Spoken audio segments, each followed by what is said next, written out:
السلام عليكم ورحمة الله وبركاته. ازيكم عاملين ايه؟ يا رب تكونوا بخير. خير ما نبدأ به صلاة على الرسول صلى الله عليه وسلم. اللهم صل وسلم وبارك عليك يا سيدي حبيبي يا رسول الله. لو اول مرة تشوفي القناة بتاعتي بالله عليكي لا تعملي اشتراك، او بالله عليكم تعملي اشتراك. جزاكم الله كل خير، دعمكم بيفرحني والله العظيم. اللهم ارحم امي وامهات المسلمين يا رب العالمين. صلوا على النبي. سورة الفاتحة على كوب مية، هنيئا لمن جعلها عادة يومية كل يوم. سبحان الله، المية دي عجائب شرب المية مع سورة الفاتحة. سبحان الله. الخطوة الأولى، أما تفتح أنينة المية أو الكوباية أو الإزازة، تناول كوب من الماء، نقرأ عليه سورة الفاتحة كاملة. مع ذلك نشرب الماء ونحن جالسين.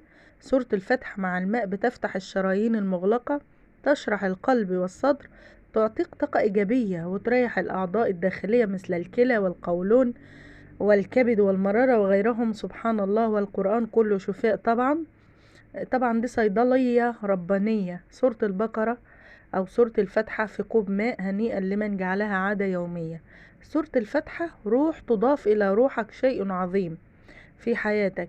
سورة الفاتحة حل بإذن الله لكل مشكلة، سواء مع الزوج أو الأولاد، في المدرسة أو في الجامعة. عليكم بسورة الفاتحة، اقرأوها بيقين من قلوبكم. سورة الفاتحة بتقتل كل الأمراض والجراثيم والحقد والكراهية، طبعا مع القرآن الكريم كاملا. عطروا غرفكم بسورة الفاتحة، اقرأوها في فرشكم، قرروها باستمرار. سورة الفاتحة بتضبط أقوالك وأفعالك، هي شفاء بإذن الله لأمراض القلوب من حسد وكبر وعجب وإعجاب وغرور. فاهمين؟ شفى الله اللهم امين كل مرضى المسلمين. شفاء من العصبية ومن كل سلوك سلبي ترغب فيه التخلص منه. فضائل سورة الفاتحة. هل قرأت سورة الفاتحة بتمعن أو أسرعت في القراءة دون أن تستشعر معانيها؟ وصف القرآن الكريم لها: ولقد آتيناك 7 من المثاني والقرآن العظيم.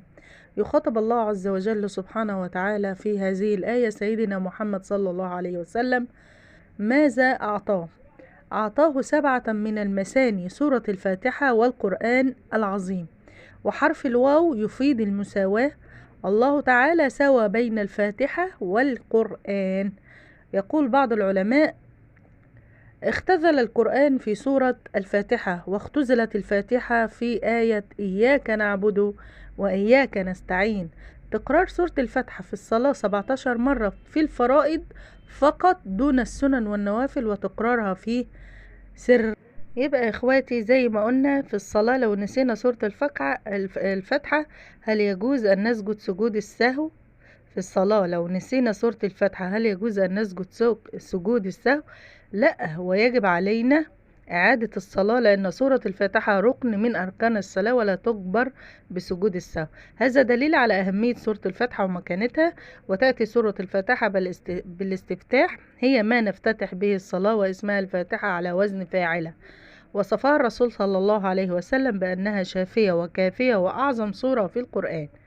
كانت الصحابة يضعون يدهم على المريض ويقرؤون سورة الفاتحة 7 مرات ويشفي المريض بإذن الله. كذلك سورة الفاتحة هي أم القرآن، وهي كل شيء في القرآن. أتمنى اللي تشوف القناة بتاعتي تدعمني. ربنا يا رب يبارك لكم ويصلح حالنا وحالكم. اللهم آمين يا رب العالمين. والسلام عليكم ورحمة الله.